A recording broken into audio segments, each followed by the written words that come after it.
che siamo operativi. Intanto chiediamo scusa, ci sono stati alcuni problemi tecnici che ci hanno rallentato nell'attivazione dello streaming.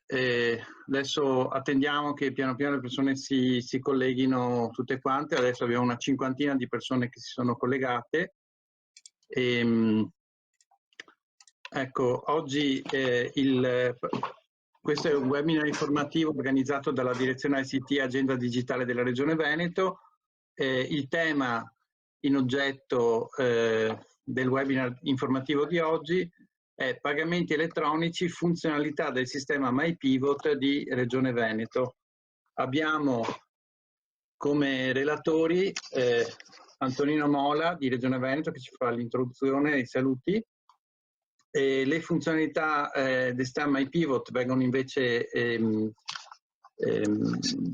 descritte da Simone Vicari di Regione del Veneto, e successivamente abbiamo un intervento di Andrea De Fanti, sempre Regione del Veneto, sui pagamenti e la riconciliazione, che è una domanda che abbiamo visto già emergere nelle forme di registrazione.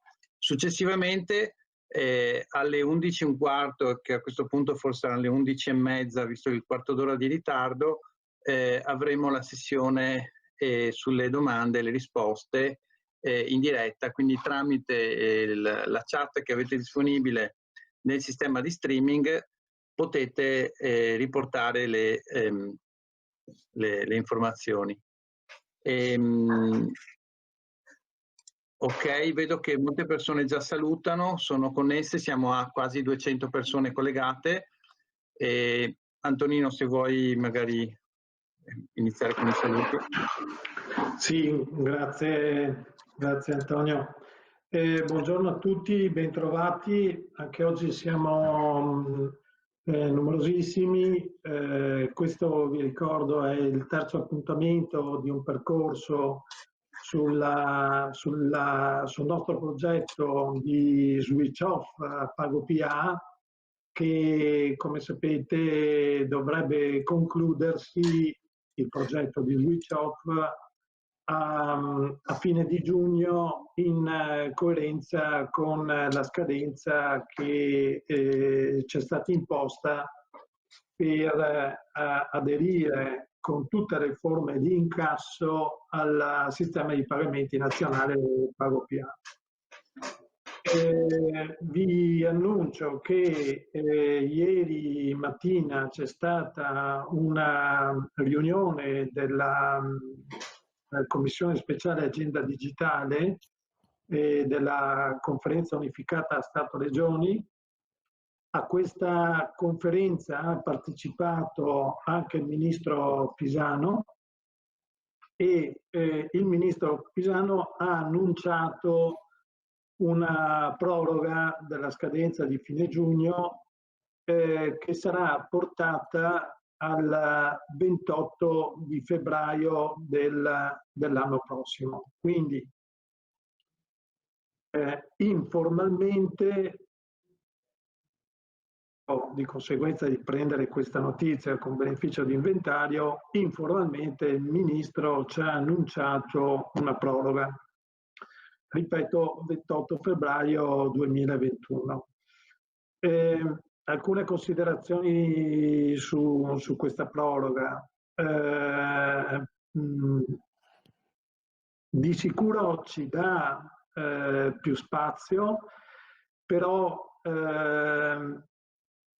se oggi noi rilassassimo la nostra attenzione e le attività che stiamo portando avanti in virtù del fatto della proroga, rischiamo di trovarci a gennaio o febbraio nelle stesse condizioni in cui ci troviamo oggi. Oggi, come sapete, nonostante siano ormai anni che le pubbliche amministrazioni hanno il vincolo di passaggio a PagoPA, oggi noi in qualche modo siamo riusciti a garantirvi a una buona parte dei comuni del nostro territorio di poter raggiungere entro la fine di giugno switch off con i pagamenti spontanei, che come sanno molti di voi, come sappiamo bene, è un palliativo a un switch off che secondo il parere di tutti noi dovrebbe non solo avere la possibilità con i pagamenti spontanei di consentire al cittadino di pagare la pubblica amministrazione, ma quello a cui noi tutti stiamo tendendo non è solo la possibilità verso i cittadini di fare i pagamenti, ma anche quelli di avere una riconciliazione e una regolarizzazione degli incassi automatica, che è appunto il tema dell'incontro di oggi. Ringrazio sia Simone Vicari che Andrea De Fanti che ci daranno un contributo in questa direzione. L'obiettivo a cui noi dobbiamo tendere, per il quale obiettivo sicuramente il 28 di febbraio è un'agevolazione, però non ci dà tanti margini di tempo, quindi invito tutti a non mollare la presa sull'obiettivo dello switch off, non solo sugli spontanei, ma su tutta l'integrazione degli incassi anche sui sistemi di riconciliazione e regolarizzazione. Dicevo, l'obiettivo del 28 febbraio ci dà maggiore comodità, però non ci può lasciare, in qualche modo, non ci può consentire di mollare le attività, anzi, secondo me, dovremo fare in modo di accelerare soprattutto la fase appunto di utilizzo di MyPivot. Su questo è un altro invito che vi faccio. L'integrazione su MyPivot è un'integrazione che dà i suoi risultati se vengono integrati i sistemi legacy dei nostri partner tecnologici. Regione del Veneto è disponibile a mettersi a fianco degli enti, dei comuni, per consentire ai partner tecnologici le attività di integrazione, però il pallino in mano degli enti, sono gli enti che devono in qualche modo dare incarico alle aziende di fare le integrazioni. Noi possiamo di conseguenza metterci al fianco vostro e dei vostri partner tecnologici. Quindi l'invito è proviamo a spingere anche nei confronti delle aziende ICT per consentire quelle integrazioni che sono necessarie a produrre quegli effetti che noi tutti ci aspettiamo, e cioè dell'integrazione dei sistemi contabili e degli altri legacy dei tributi ai sistemi MyPay, MyPivot. Infine poi lascio la parola ai colleghi per entrare nel merito del webinar. Infine vi do un'informazione, provo a condividere per questo il mio schermo. Vi do un'informazione legata a quelli che sono aspettate che trovo un po'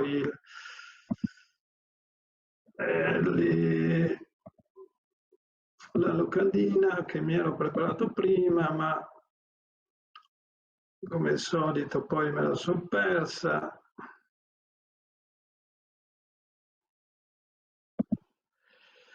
Aspettate, dov'è MyPivot?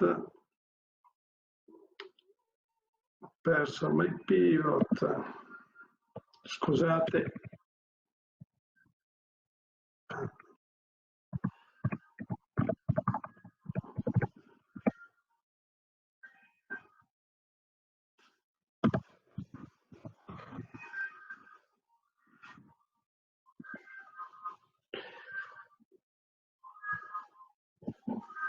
Perché non va?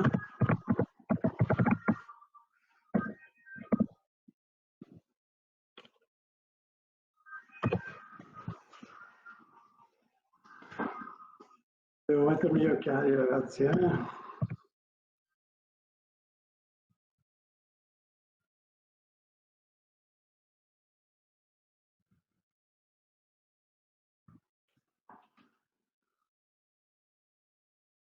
perdonate un po' la confusione. Ecco, l'ultimo messaggio con il quale volevo lasciarvi è questa iniziativa di Veneto Leadership che stiamo organizzando. Credo che abbiate avuto già indicazione, già comunicazione di questo evento il prossimo 10, 11 e 12 giugno, quindi la prossima settimana.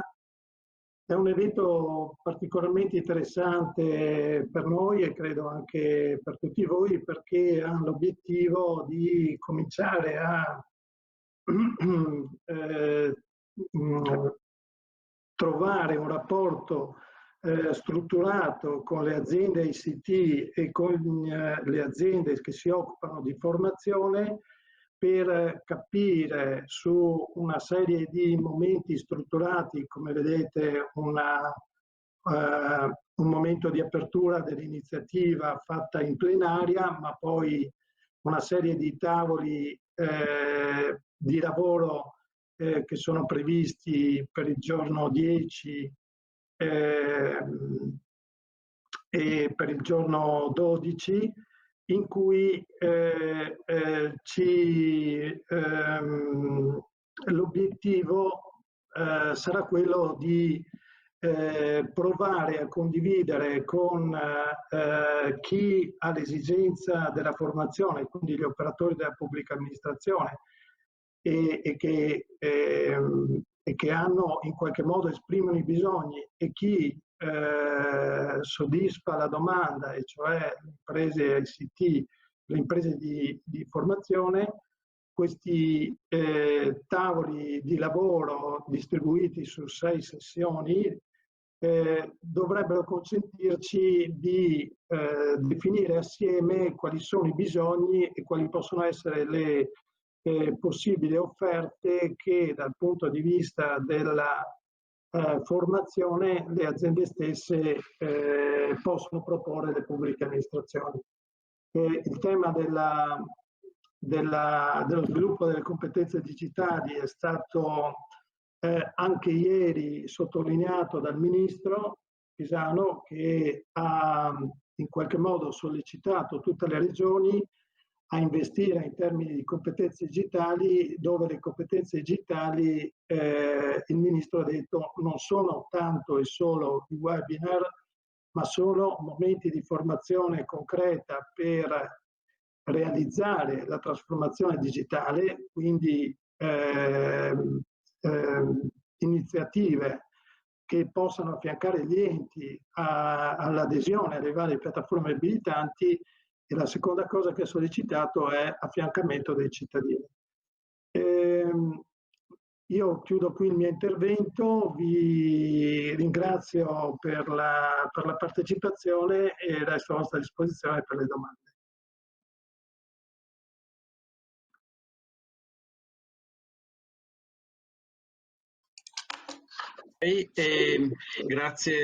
Grazie Antonino.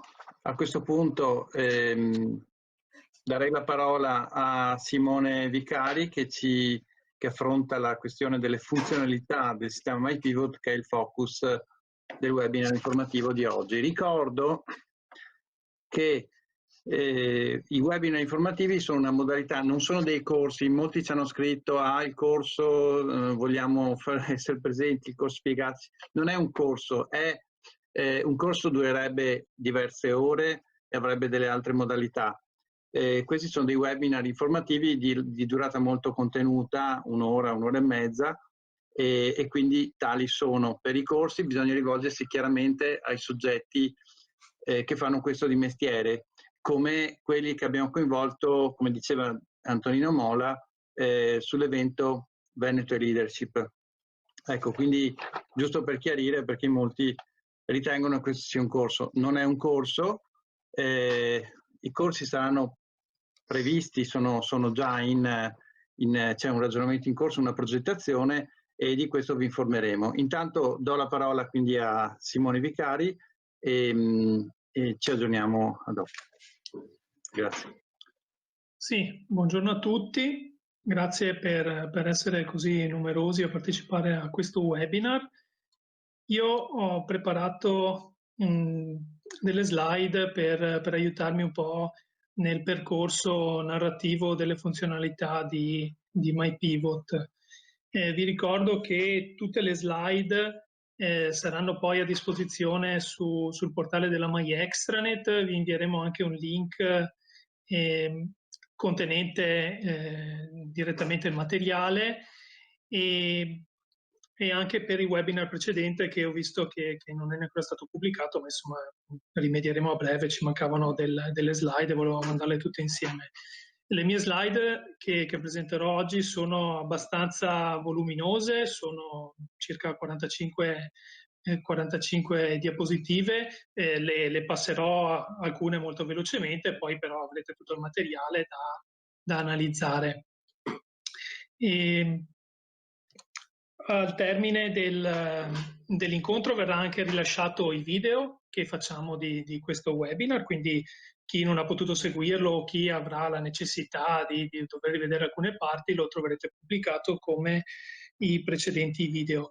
E sulla chat abbiamo alcune persone che ci stanno aiutando a rispondere alle domande, perché purtroppo noi relatori non vediamo quelle domande, e per quelle che non riusciremo a rispondere e per quelle che magari sono arrivate nei giorni scorsi proverò a rispondere io durante il mio intervento, e alle domande che ancora non risponderemo avremo poi spazio alla fine, e per quelle che resteranno ancora fuori e che ci invierete in seguito prepareremo dei documenti, ad esempio delle domande frequenti che poi pubblicheremo sul portale della MyExtranet. Allora.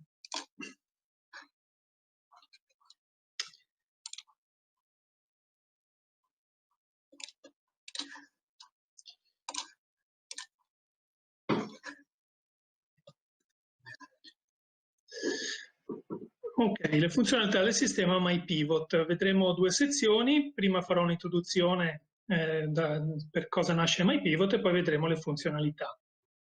Allora, il prodotto MyPivot è il sistema che ha messo a punto Regione del Veneto per la riconciliazione dei pagamenti. Anche in questo caso, come per il portale MyPay, è un portale multi-ente e consente l'integrazione tramite web service. Il prodotto MyPivot nasce un po' dall'esigenza di prendere e in qualche modo mettere insieme tutte le informazioni che il sistema MyPay gli mette a disposizione, e non solo il sistema MyPay ma anche la tesoreria ed eventualmente i sistemi verticali gestionali degli enti. Quindi MyPivot offre la possibilità di convogliare tutte le informazioni presenti su questi gestionali verticali, presenti su MyPay e presenti sulla tesoreria, con lo scopo di effettuare una riconciliazione, fornire un quadro di insieme sulla situazione dei pagamenti. L'idea è quella di avere una riconciliazione automatica dei pagamenti, mentre MyPivot in qualche modo realizza la parte del pagato. Qua vogliamo avere invece anche tutta un'informazione legata a quello che effettivamente entra come flussi di riversamenti sulla tesoreria o sui conti correnti postali dell'ente. Come schema architetturale, MyPivot si pone in mezzo tra i sistemi informativi locali degli enti e il sistema MyPay. Le funzionalità del sistema MyPay. Adesso qui vedremo e proverò un po' a elencare ed entrare con qualche dettaglio sulle principali funzionalità. Qui ho provato a fare un esercizio di elencarle tutte, poi lungi dall'essere un corso, questo vuole dare in qualche modo delle informazioni su quello che è il sistema MyPivot, su cosa fa, su cosa si può utilizzare. Allora, per accedere al sistema MyPivot, andiamo velocemente, c'è un bottone che si chiama Accedi, si clicca su Accedi, si entra con le credenziali, si può utilizzare il sistema MyID oppure il sistema SPID. Quando uno entra viene riconosciuto come operatore e ha la possibilità di avere la funzionalità beneficiari. Cliccando su beneficiari comparirà l'elenco di tutti quegli enti per cui è operatore e potrà quindi scegliere l'ente su cui lavorare. Nel momento in cui accede sull'ente avrà un pannello principale. Il pannello principale ha queste 4 funzionalità che sono visualizzazione, flussi, accertamento e statistiche. Adesso andremo per ciascuna a vedere cosa ci offre il menu a tendina e più o meno per le voci principali andremo ad analizzare quelle tendine.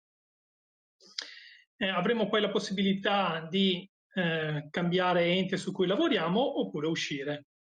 Le principali funzionalità sono di visualizzazione, di flussi, di accertamento e di statistiche. I campi a disposizione sul pannello dipendono da alcune funzionalità che l'ente può decidere di integrare, quindi di base diciamo che se un ente si è attivato troverà tutte le informazioni relative alle ricevute di pagamento e tutte le informazioni relative ai flussi di rendicontazione che mette a disposizione il nodo. C'è la possibilità di inserire all'interno del sistema MyPivot anche altre 2 informazioni. La prima è il giornale di cassa e quindi avere un riferimento di tutto ciò che c'è in tesoreria. E la seconda è il conferimento dei pagamenti notificati. E a seconda delle diverse funzionalità potremo avere i risultati valorizzati fino a 4 colonne. Poi vedremo bene alcuni esempi. Avremo quindi la possibilità di vedere una colonna dei notificati, la colonna delle ricevute telematiche, delle rendicontazioni PagoPA e dei giornali di cassa. Cominciamo a vedere la visualizzazione. Allora l'operatore che accede può visualizzare queste 6 diverse voci, che sono riconciliazioni, anomalie, ricevute telematiche, rendicontazione PagoPA, giornali di cassa e storico delle segnalazioni.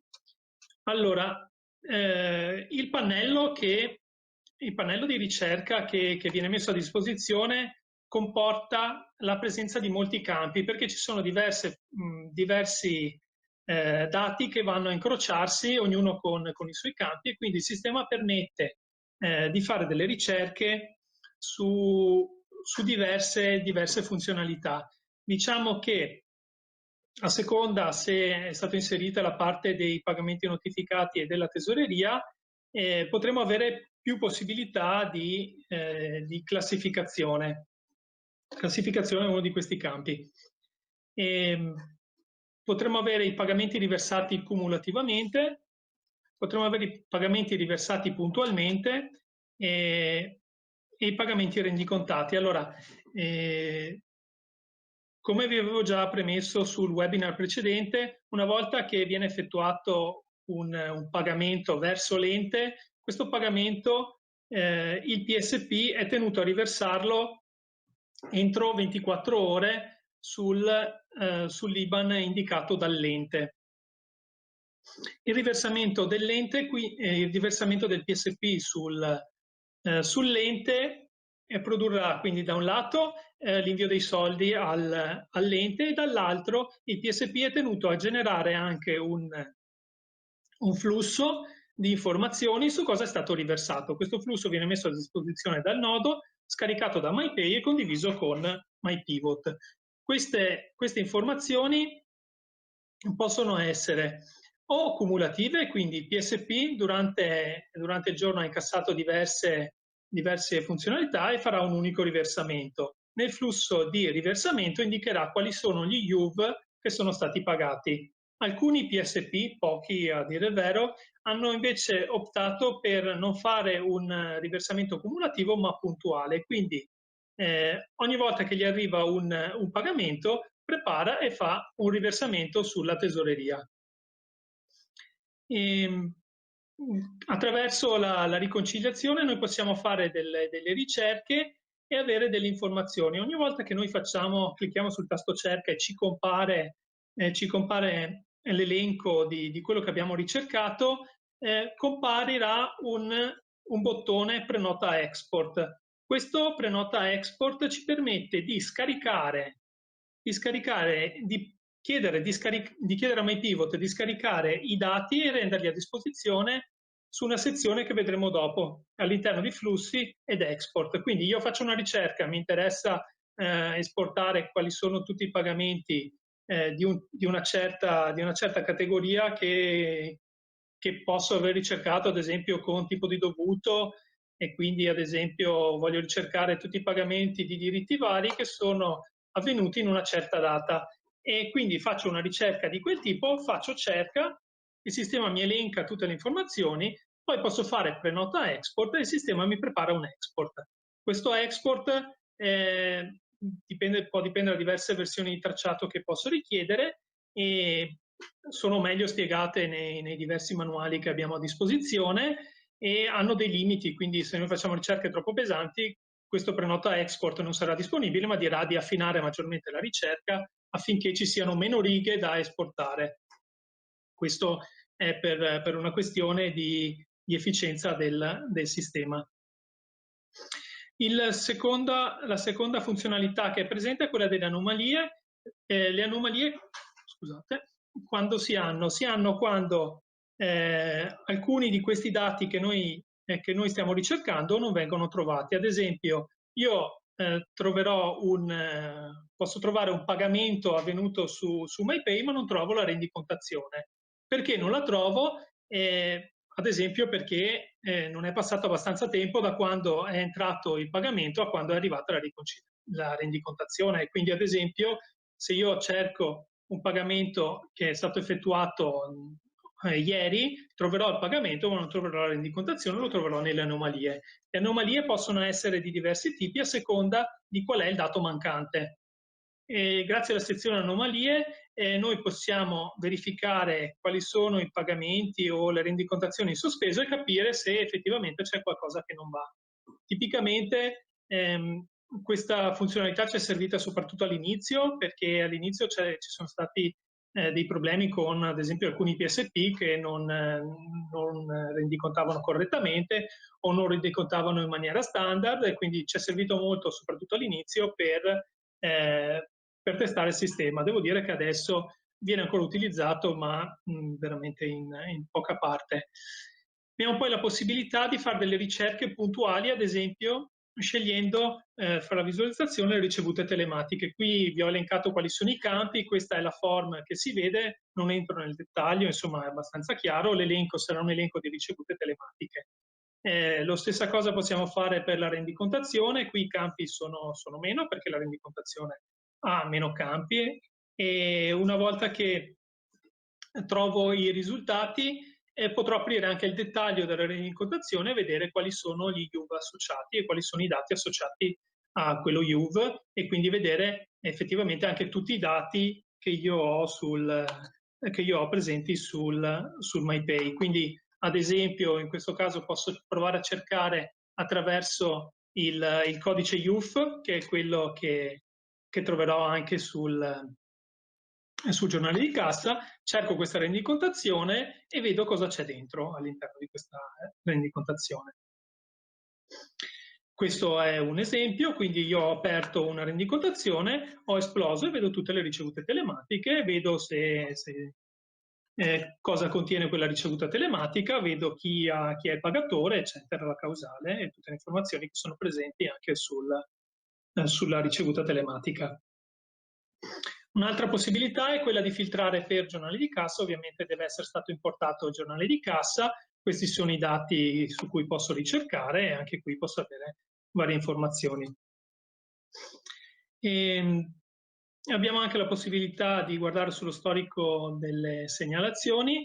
Una volta impostati i filtri per ogni segnalazione verrà visualizzato lo stato del pagamento, il nome dell'operatore che ha emesso la segnalazione, le informazioni relative al pagamento e una nota descrittiva. Questa è una sezione su cui si possono inserire le informazioni relativamente a dei pagamenti o delle anomalie che io ho censito. Andiamo a vedere adesso il bottone flussi. Il bottone flussi, la funzionalità flussi, ha due voci, la voce di import e la voce di export. Sull'import posso trovare diversi flussi che posso caricare. In particolare tipicamente sono 4, sull'ente Regione del Veneto ce n'è un quinto, e andiamo un po' velocemente su cosa fanno. Ricevute telematiche e rendicontazione PagoPA. In realtà, allora, su ricevute telematiche di MyPay ho la possibilità di caricare le ricevute telematiche. Questo dato in realtà in questo momento è direttamente allineato automaticamente da MyPay. La stessa cosa viene fatta anche con le rendicontazioni PagoPA, però è comunque presente in caso di necessità, o magari ad esempio me lo voglio importare in locale il MyPivot, ho la possibilità di caricare le rendicontazioni PagoPA. Ho la possibilità invece di caricare giornali di cassa, e per questo ho la possibilità di avere fino a tre pulsanti. Il primo pulsante, che è la funzionalità di Regione del Veneto, mi permette di caricare un XLS specifico del giornale di cassa, e le altre due funzionalità sono la possibilità di caricare un giornale di cassa con un file CSV in cui è descritto sul manuale come va creato questo CSV, e c'è anche la possibilità di avere le colonne gestite in un certo modo.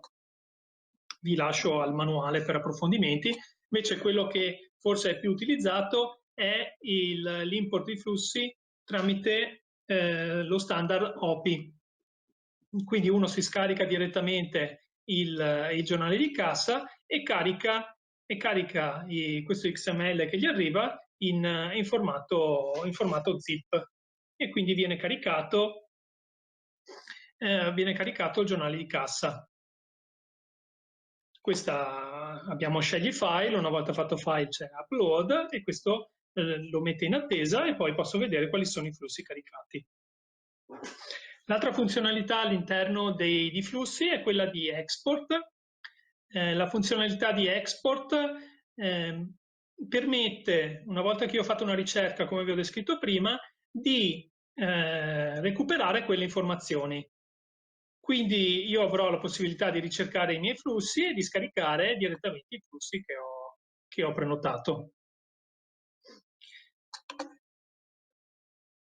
La terza funzionalità che vi descrivo è quella legata agli accertamenti. Quindi un operatore può creare degli accertamenti, aggiornarli associandovi dei pagamenti e poi chiuderli.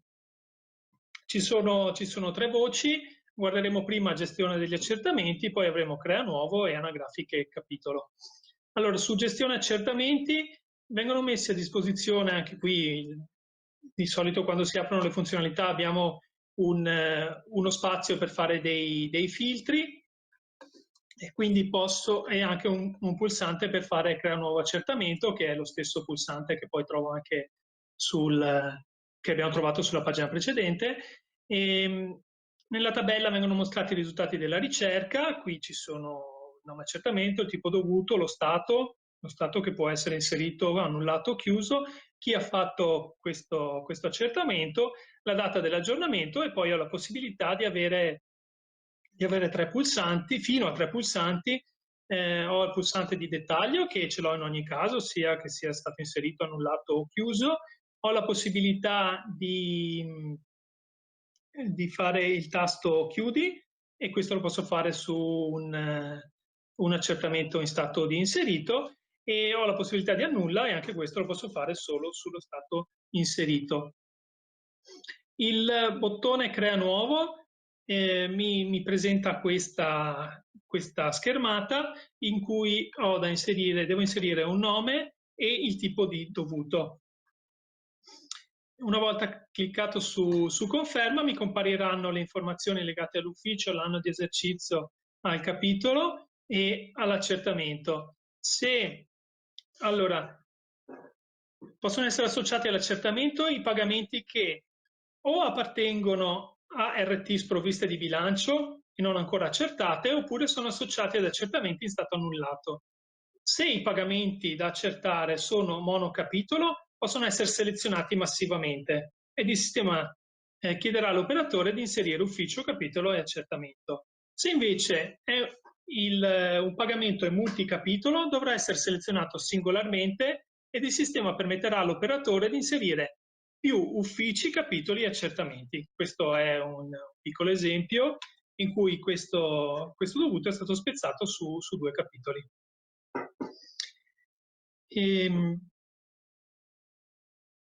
Sulla sezione degli accertamenti abbiamo anche le anagrafiche dei capitoli e viene messo a disposizione anche qui un filtro per le anagrafiche, un pulsante di dettaglio per ogni anagrafica. Accedendo a dettaglio è possibile effettuare operazioni di inserimento, modifica e cancellazione delle anagrafiche.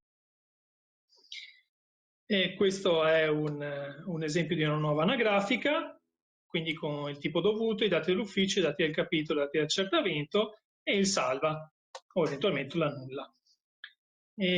Ho finito un po' il mio tempo, vedo di chiudere. E possiamo fare anche un import massivo delle anagrafiche. Qui bisognerà creare un file CSV e qui c'è il riferimento a un manuale di integrazione. Alla fine di queste slide c'è anche una breve sitografia su cui potete trovare i link ai diversi manuali. L'ultima funzionalità è quella delle statistiche. L'operatore di MyPivot può consultare diverse statistiche relative ai pagamenti e costruite in base a diverse aggregazioni. Queste possono essere fatte per totali per anno, mese e giorno, oppure ripartite per uffici, per tipo dovuto, per capitoli e per accertamenti. Qui ci sono tutti gli esempi legati a ciascuna di queste, che passo velocemente. E questa è la breve sitografia che vi raccontavo prima e ringrazio tutti per l'attenzione. Ok. E cedo lo schermo e la parola. Ok, ci dai lo schermo, grazie Simone, estremamente conciso e sintetico. In 20 minuti hai raccontato veramente ogni cosa.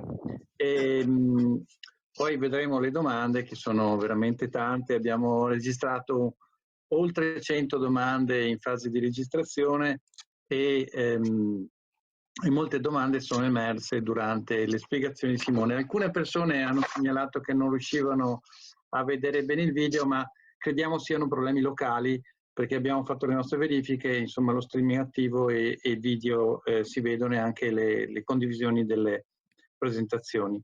Adesso in programma abbiamo per circa un quarto d'ora l'intervento di Andrea De Fanti di Regione del Veneto. Qui chiederei di attivare la telecamera perché per convenienza... Scusate, ma ho problemi con la telecamera. Ho condiviso lo schermo. Va benissimo lo schermo, e ci parlerà di pagamenti e riconciliazione. Passo la parola, grazie. Sì. Buongiorno a tutti. In questa presentazione così strutturata, da una breve introduzione per poi parlare nel dettaglio della tassa automobilistica. In seguito mostrerò come la tassa automobilistica venga riconciliata nel programma MyPivot. Perché ho scelto di parlarvi della tassa automobilistica? Perché se guardiamo l'istogramma presente nella slide, nei primi 5 mesi dell'anno in corso sono stati effettuati più di 1 milione di pagamenti. E inoltre dall'anno 2017 il pagamento della tassa automobilistica è integrato in pago PA attraverso lo strumento MyPay, al fine di consentire al cittadino tutte le possibili modalità di pagamento della tassa automobilistica come previsto dalle linee guida PagoPA. Allora, il cittadino sta attualmente, nei primi 5 mesi dell'anno 2020, sta utilizzando tutte le varie modalità di pagamento messe a disposizione dalle linee guida, e questo lo si evince dal cruscotto direzionale che è in uso dalla Direzione Finanza e Tributi. È un cruscotto di monitoraggio per vedere l'andamento delle entrate. Vediamo che nella classifica delle discussioni per canale il pagamento tramite il portale Infobollo occupa l'8% del totale dei pagamenti, poi ci sono i pagamenti tramite le poste sempre col canale PagoPA, e infine i pagamenti tramite PSP, quindi un pagamento tramite il tabacchino, tramite la banca, oppure un prestatore di servizio per il pagamento. Allora, vi parlerò di due modalità di pagamento della tassa automobilistica, quella tramite il portale Infobollo e quella tramite gli avvisi di pagamento. Come funziona questo portale? Il cittadino, di sua spontanea volontà, si ricorda che deve effettuare il pagamento del bollo auto e quindi accede al link del portale infobollo.regioneveneto.it. Il portale Infobollo chiede i dati necessari per il calcolo dell'importo e in background questo importo calcolato viene inviato al sistema MyPay, che indirizza il cittadino direttamente sul sistema WISP di PagoPA per la scelta della PSP con cui effettuare il pagamento. E apro una piccola parentesi: dal 30 aprile di quest'anno il portale Infobollo ha subito un importante rinnovamento a livello grafico, e che questo rinnovamento, diciamo, che migliora un po' la user experience del cittadino in fase di pagamento, e il cittadino può pagare anche attraverso strumenti di tipo mobile. Chiudo la parentesi, torno al portale di Infobollo. Quindi cosa fa il cittadino? Il cittadino inserisce il codice fiscale, la mail, la targa e la scadenza, e in fondo a questa pagina, che qui non si vede, è presente un pulsante per l'avvio del calcolo, per avviare il calcolo con i dati che sono stati inseriti. Successivamente il cittadino accede a una pagina di riepilogo dove dove è mostrato il calcolo che ha effettuato MyPay, che ha effettuato Infobollo, e per procedere col pagamento è sufficiente cliccare sul pulsante Paga online. È qui che entra in gioco una novità, entra in gioco una modifica che è stata introdotta recentemente, dove l'integrazione tra Infobollo, MyPay e PagoPA lavora in modo trasparente al cittadino. Il cittadino non si accorge che dal sito di Infobollo passa direttamente a questa pagina che vedete, alla pagina di PagoPA per la scelta del PSP, e quindi si è snellito di molto il processo di pagamento e di digitazione di informazioni ridondanti. Il cittadino qui può entrare o con l'utenza SPID oppure con la propria mail. Quindi cosa succede se il pagamento viene effettuato con successo? Se il pagamento viene effettuato con successo, il cittadino nella mail che ha inserito precedentemente riceverà una ricevuta telematica.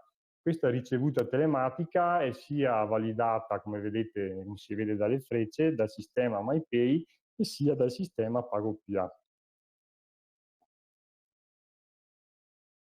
L'altra modalità di pagamento di cui vi vorrei parlare è la modalità il pagamento tramite gli avvisi di pagamento. E come funziona questo scenario? Funziona che il sistema informativo dell'ente, che carica gli avvisi di pagamento della tassa automobilistica in maniera integrata sul sistema MyPay, e in contemporanea produce gli avvisi che vengono postalizzati, gli avvisi del pagamento che vengono postalizzati verso il cittadino. Cosa può fare il cittadino? Il cittadino con l'avviso di pagamento può seguire due strade principalmente. La prima, che è quella di accedere al portale MyPay, riportare i riferimenti del bollettino e procedere col pagamento direttamente sulla piattaforma PagoPA. La seconda modalità è quella di poter utilizzare il bollettino, di utilizzare il bollettino, l'avviso di pagamento direttamente dal prestatore di servizi di pagamento abilitato, per esempio tramite il banking online, tramite il tabacchino, tramite il sottocasa e tramite l'ufficio postale. Ora diciamo che è il momento più interessante, cioè abbiamo visto come i pagamenti sono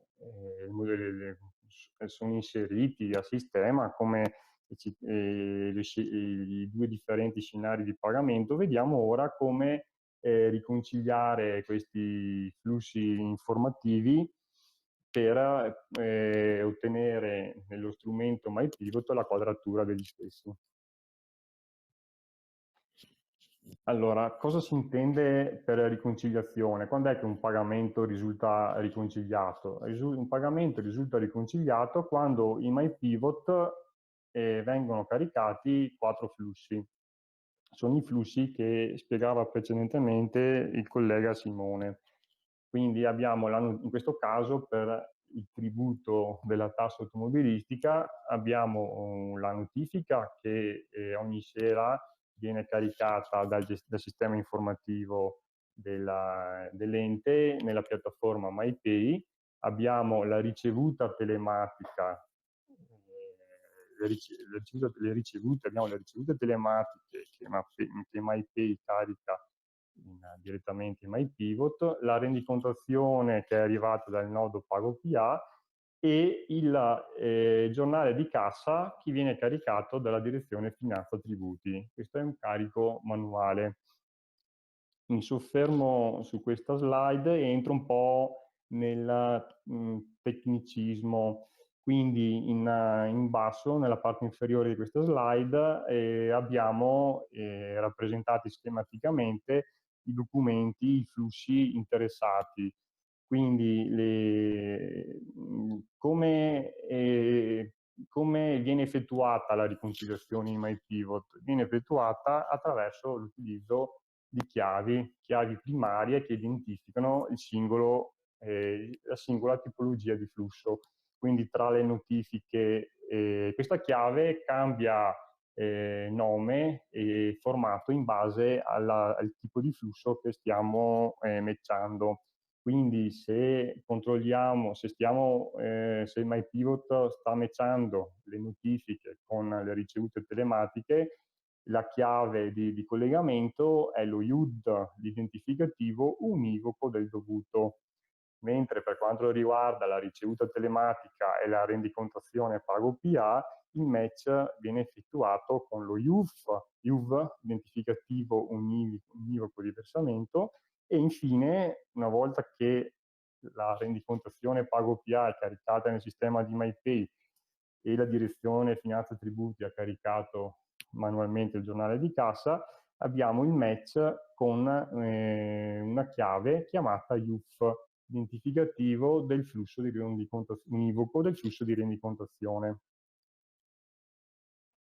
Quindi, ricapitolando, per quanto riguarda il bollo auto, il pagamento del bollo auto, i primi 3 flussi vengono caricati attraverso processi automatici, mentre solo il giornale di cassa, che viene caricato settimanalmente dalla funzione che ha spiegato in precedenza Simone. Quindi abbiamo un import di un tracciato all'interno di un file in un apposito tracciato all'interno di questo strumento chiamato MyPivot.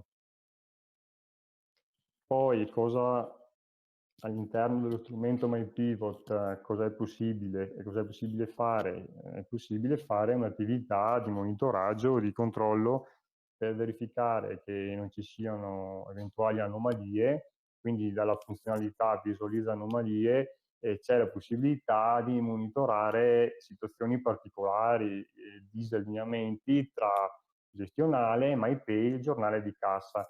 Quindi abbiamo un controllo puntuale di cosa si è riconciliato correttamente, cosa è rimasto in sospeso. Da quanto posso vedere, a volte i ritardi di comunicazione dei vari flussi può generare dei ritardi nella rendicontazione, quindi è importante essere puntuali, specialmente nel caricamento manuale, di alimentare, diciamo, questo strumento. Qui sono entrato nel dettaglio, sempre con riferimento al monitoraggio della tassa automobilistica.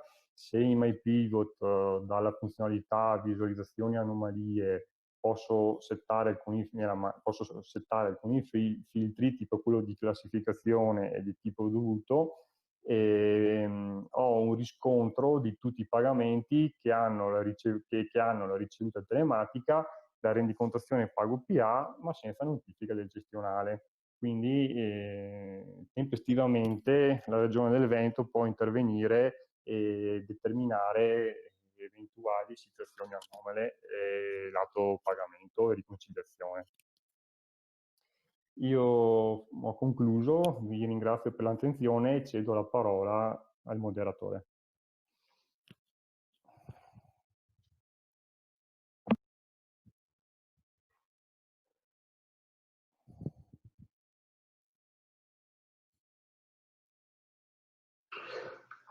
Antonio Candiello. Antonio? Non vi sento. No, allora, il moderatore, la Federica mi aveva zittito. Ok, sono tornato vivo. Grazie. Ok, allora al netto di qualche imprecisione nostra, diciamo, di ordine tecnico, allora dicevo grazie a Andrea De Fanti che è stato al minuto sui 15 minuti stabiliti esattamente in linea con i tempi.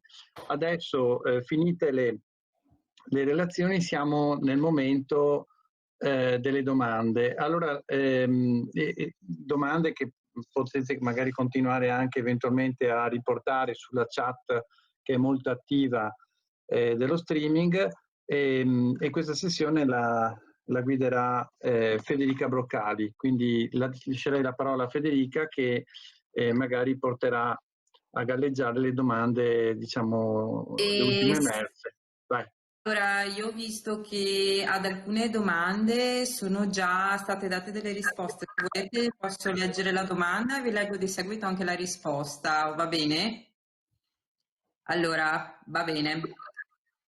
C'è una prima domanda di Stefania che dice: abbiamo ricevuto 2 versamenti inseriti su rendicontazione pago PA, non sulle ricevute, e non è indicato il pagatore versante. Com'è possibile? La risposta è questa. Allora, le modalità di riversamento dei PSP... Aspetta, Federica, sì? 2 cose. Conviene forse che condividi il documento così le vedono, più facile magari ascoltarti. Allora, ok. Un attimo che cerco, ditemi se vi... Non ti vediamo, lo sai che non ti vediamo. Allora...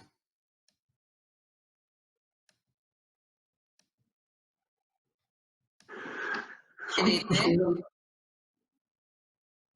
Lo vedete? No, Federica.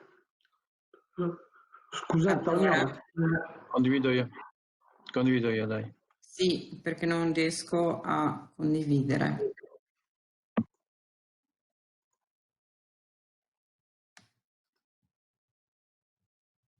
Però devi dirmi dove sei, perché se lo condivido io non so. Sono alla prima domanda di Stefania, dopo l'intervento, diciamo, di Simone. Benissimo, sono qua.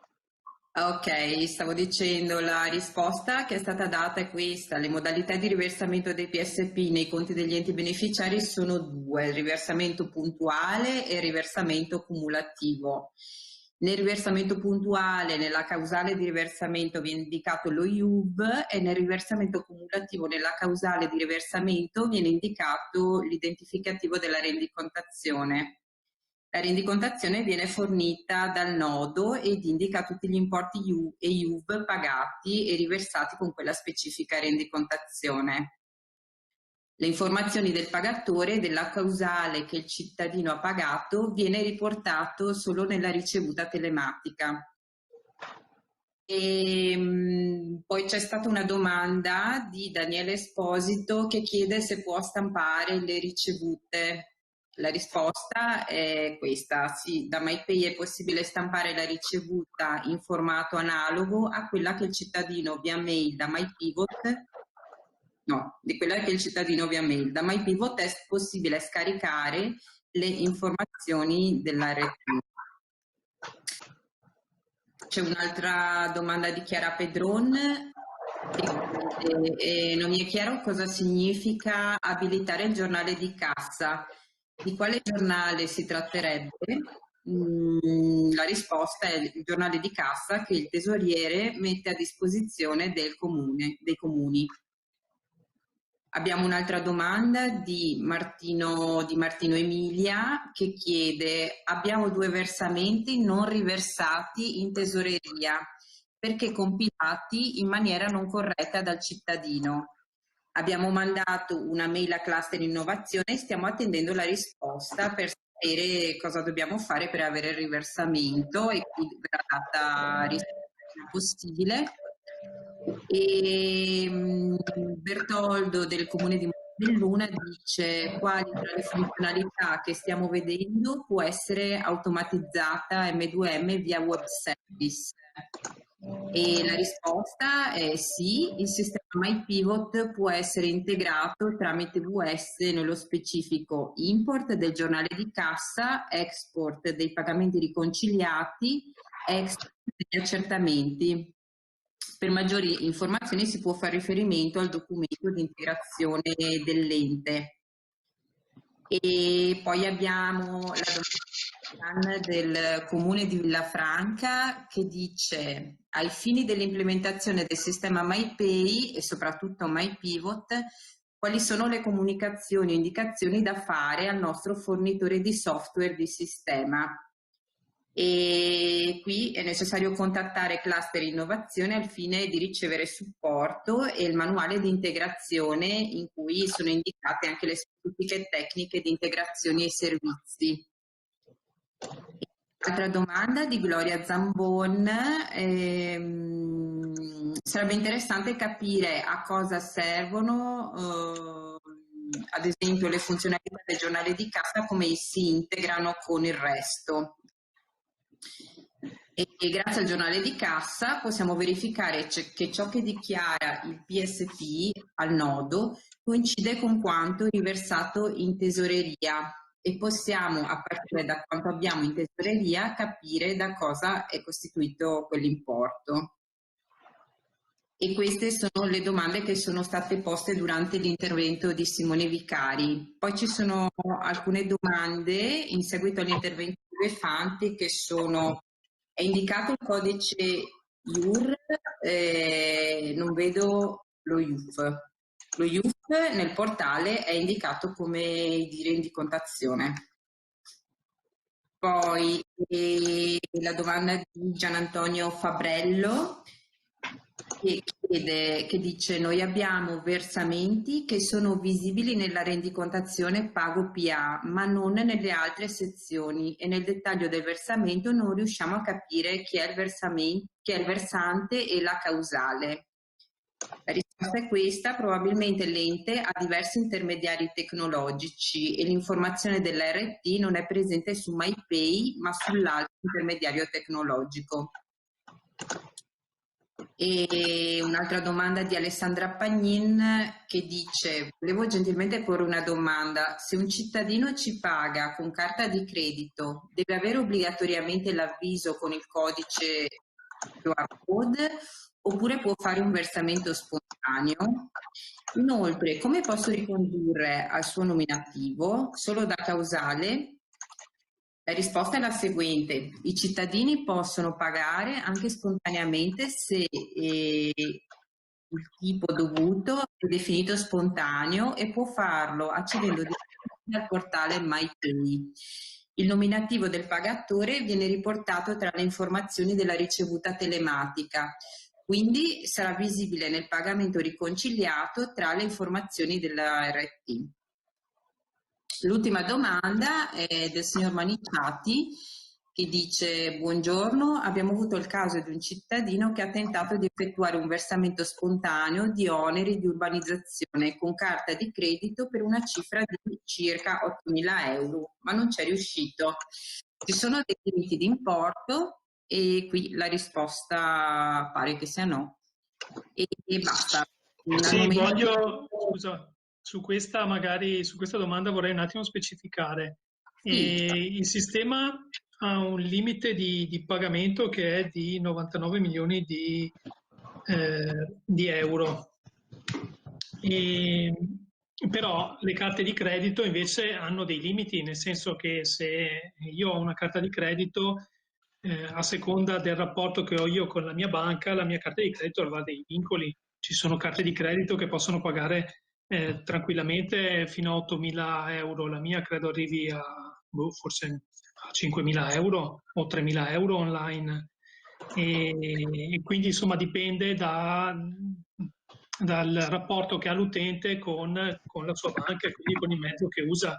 Se ad esempio utilizzava il sistema C-Bill poteva pagare tranquillamente 8.000 euro, ma anche di più. Abbiamo versamenti in un'unica transazione di centinaia di migliaia di euro, quindi insomma i limiti ci sono, ma sono un po' di più, un po' più alti. Ok, poi vedo un'altra domanda in realtà di Paola, la signora Paola, che dice: buongiorno, per un ente che non ha ancora aderito a MyPay è possibile farlo ora?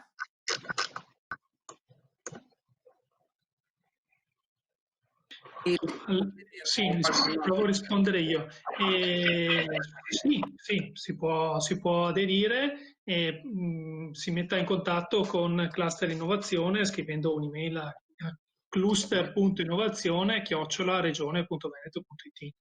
Lì espone qual è l'ente, quali sono le necessità e noi vi contatteremo, insomma.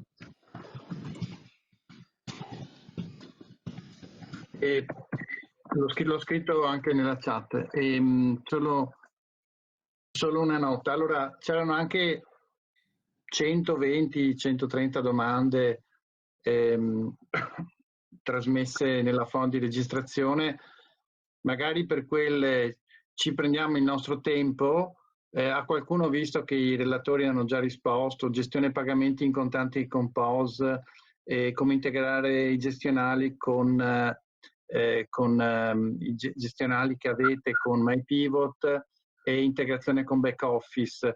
Però forse, vista la numerosità, io ritengo sia opportuno rimandare questo aspetto a una forma scritta. Quindi se i relatori sono d'accordo con me e Antonino Mole è d'accordo, io direi di vedere, magari di dare delle brevi risposte adesso dove magari è possibile, e di riportare questa forma in forma sintetica con un link sulla MyExtranet, questo file con le risposte. Cosa dite? Più avanti, ovviamente. Ci diamo un po' di tempo. Sì, anche perché abbiamo esaurito un po' il tempo. Se Antonino vuoi chiudere. Antonino? Sì, allora intanto vi ringrazio a tutti della partecipazione, ringrazio soprattutto i due relatori, Simone Vicari e Andrea De Fanti, come al solito precisi e esaustivi. Noi rispetteremo l'impegno con i comuni che hanno aderito alla nostra proposta di aprile sullo switch off PagoPA, quindi da fine giugno avrete tutti gli spontanei a disposizione. Vi invito nuovamente a vivere questa scadenza come nonostante la proroga come una vera scadenza, quindi vi propongo per gli enti che avranno tutti gli spontanei online di predisporsi a ricevere tutti gli incassi sulla modalità dei pagamenti spontanei. Vi faccio questa richiesta perché credo che sia l'unico modo per capire quali sono le difficoltà e per magari dal 1° di luglio cominciare a lavorare per l'integrazione, ad esempio, dei sistemi contabili e dei legacy.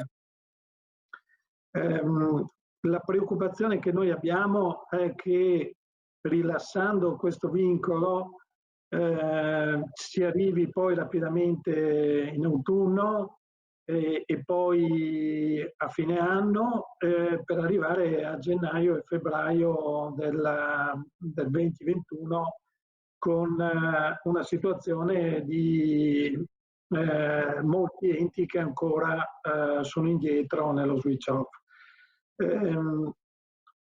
Le proroghe si concluderanno, quindi alla prossima scadenza avremo sicuramente molte meno